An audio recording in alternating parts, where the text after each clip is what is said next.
Hi, and welcome to another Just Ask Jen video hosted by Scrapbook and Cards Today magazine.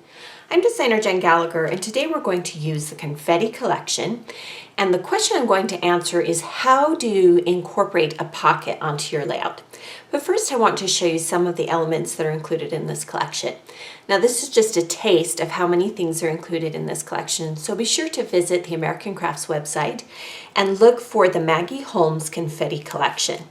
Some of the things that you will find are cute little sacks, different kinds of patterns and things that you can do with them. There's always glitter and different elements that you can add to things. These are the pockets that I will be using, and you can see there's 6 different kinds. You can insert things inside of them. These are chalkboard labels, a couple of different sizes and designs to choose from. If you have a manual die cut machine, you can use their embossing folders, and this is a beautiful musical note one. This would be great for a card or even to put a photo on top for a frame.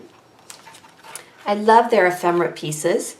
There's giraffes, little golden elements, words all throughout. Here's some of the stickers, and you can see that they have a cream background, and they do have this foil finish on them, and it's just one-sided. One of the things you can find in lots of their collections are some vellum or transparency looking pieces. This is a star. And then here are the papers that they've sent me to work with. This one's called Happy Day. And this particular corner actually has a glitter finish to it, but it doesn't come off on your fingers. This one's called Garden Party, Festival, Sparkling, again with the glitter finish. I love these corrugated circles. This is called Backdrop. Words on the other side.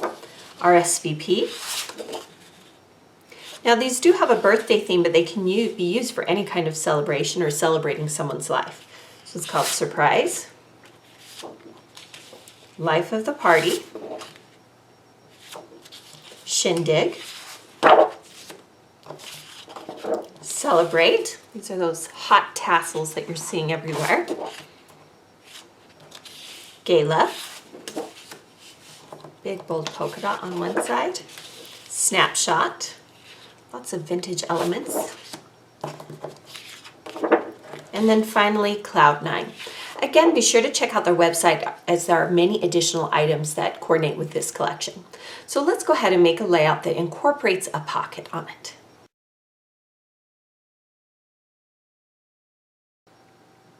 To start with, we're going to use this sheet of pattern paper. It has the broad yellow stripes on it. We're going to do some layering. First, we're going to start with a square of this pink diagonal pattern paper. It does have the music notes on the back, and you can see that there's a little bit of that glitter finish onto it. Now the adhesive is not going to stick, the dot runner adhesive will not stick very well to this glitter paper. So just get the adhesive as close as you can. And we'll place that so that it's centered on the page with that bottom line aligning. Now I don't usually measure, I do a lot of eyeballing for projects like this. On the left side of the page, I'm going to take a 5x7" photo, and I'm going to let it run off the page a little bit. Once I've done this, I realize I need to off-center that pink pattern paper just a smidge. Before I place the photo on the page, I'm going to add a doily. Now this doily does not come in the confetti collection. It's simply a mint doily that I had in my stash, but it perfectly matches the mint green in this collection. So I'm going to go ahead and add it. If you don't have a doily, you can skip this part. Or if you have a die cut machine that cuts doilies, go ahead and cut a doily in a color that coordinates with the paper that you're using.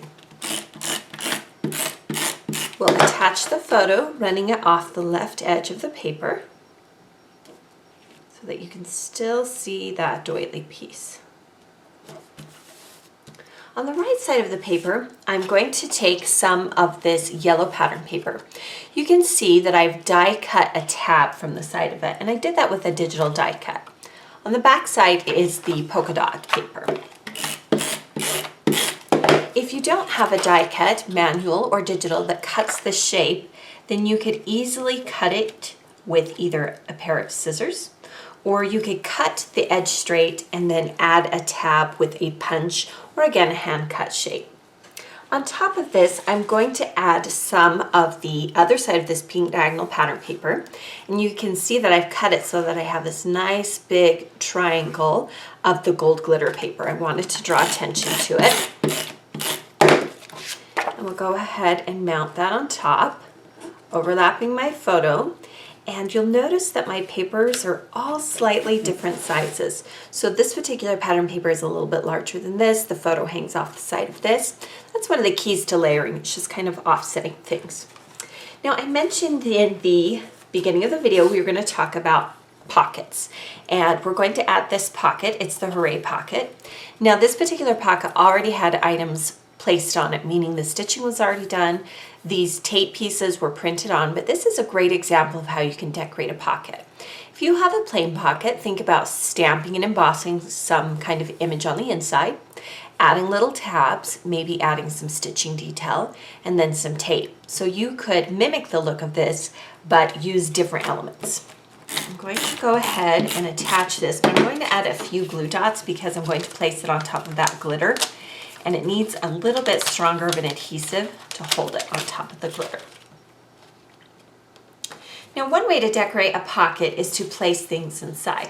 So I have fussy cut from the paper that had all the vintage pieces. I fussy cut this long calendar and I cut it thin enough that it can slide into the pocket, because the stitching does make the pocket width a little bit harder to fit things in. So we'll go ahead and place this.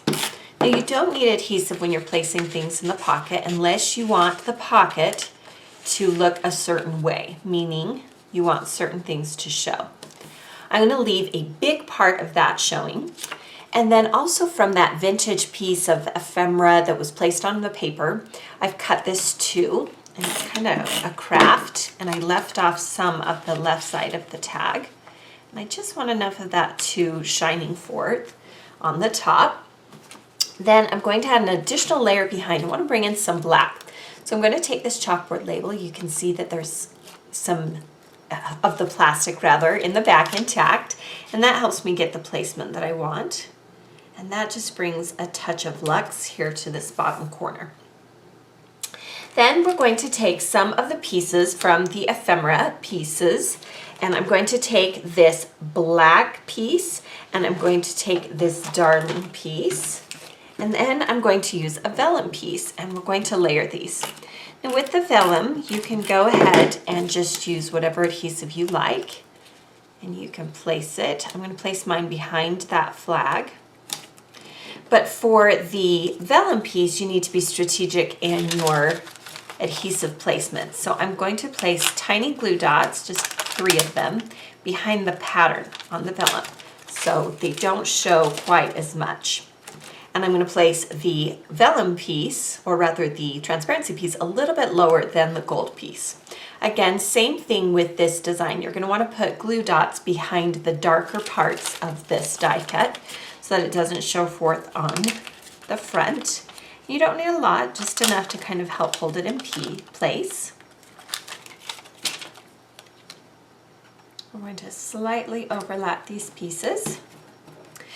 And then on top of that, I'm going to place another piece that I cut out. It says Happiest Day Ever. And I'm going to overlap my title just a little bit.